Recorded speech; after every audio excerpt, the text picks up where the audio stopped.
नमस्कार मित्रांनो, अजय यूट्यूब चॅनलमध्ये तुमच्या सर्वांचं खूप खूप मनापासून स्वागत आहे। आज आपण बघणार आहोत मराठीचा इयत्ता चौथीचा 9वा धडा भक्त प्रल्हाद। चला तर मग आपण सुरू करूया। हिरण्यकशिपू नावाचा एक राक्षस होता। तो देवांचा फार हेवा करायचा। हेवा म्हणजे द्वेष, त्याला देवांचा राग यायचा। विष्णूला तर तो शत्रू मानित असे। त्याने ब्रह्मदेवाकडून खालील वर मागून घेतला। मी दिवसा मरणार नाही, रात्री मरणार नाही, न घरात न बाहेर, न पृथ्वीवर न आकाशात, न शस्त्राने मानव व जनावरांच्या हातून मला मृत्यू येता कामा नये। ब्रह्मदेवाने त्याच्या सांगण्याप्रमाणे त्याला वर दिला। हिरण्यकशिपूला ब्रह्मदेवाने वर देताच तो साधू, भक्त व देव यांना त्रास देऊ लागला। त्याच्या त्रासाने साधू, भक्त व देव जिकडे तिकडे पळू लागले। हिरण्यकशिपूला प्रल्हाद नावाचा एक मुलगा होता। शांत, सुशील, पवित्र व मोठा भगवत भक्त होता, अगदी वडिलांच्या उलट वागणुकीचा। प्रल्हाद 5 वर्षाचा झाला तेव्हा हिरण्यकशिपूने त्याला एका गुरुच्या घरी राजनीती शिकावयास पाठविले, पण व्यर्थ। तो गुरुच्या घरी ईश्वर नामाशिवाय दुसरे काहीच शिकला नाही। तो सतत तोंडाने नारायणाचेच नामस्मरण करू लागला।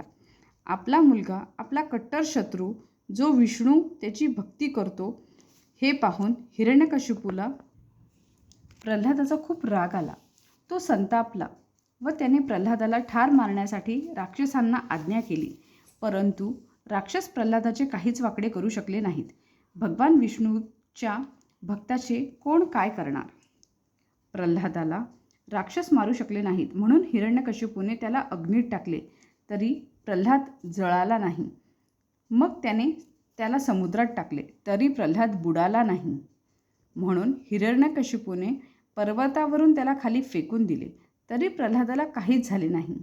शेवटी विष पिण्यास दिले, हत्तीच्या पायाखाली तुडवले, जहरी सापाच्या तोंडी दिले, तरीसुद्धा प्रल्हाद मेला नाही।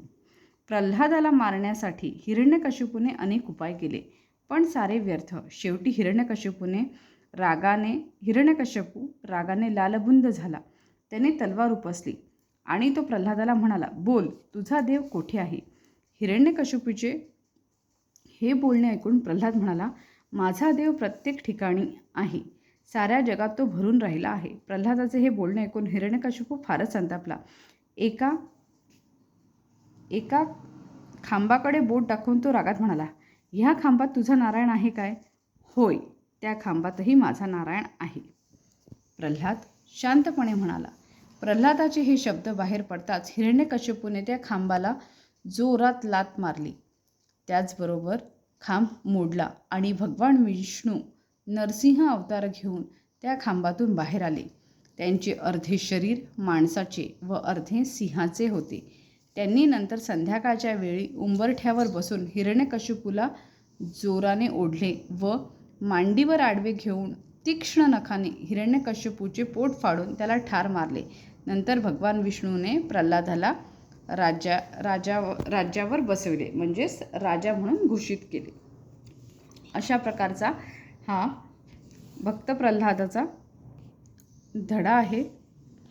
तुम्हाला आवडला असेल तर नक्की लाईक करा, सबस्क्राईब करा। थँक्यू।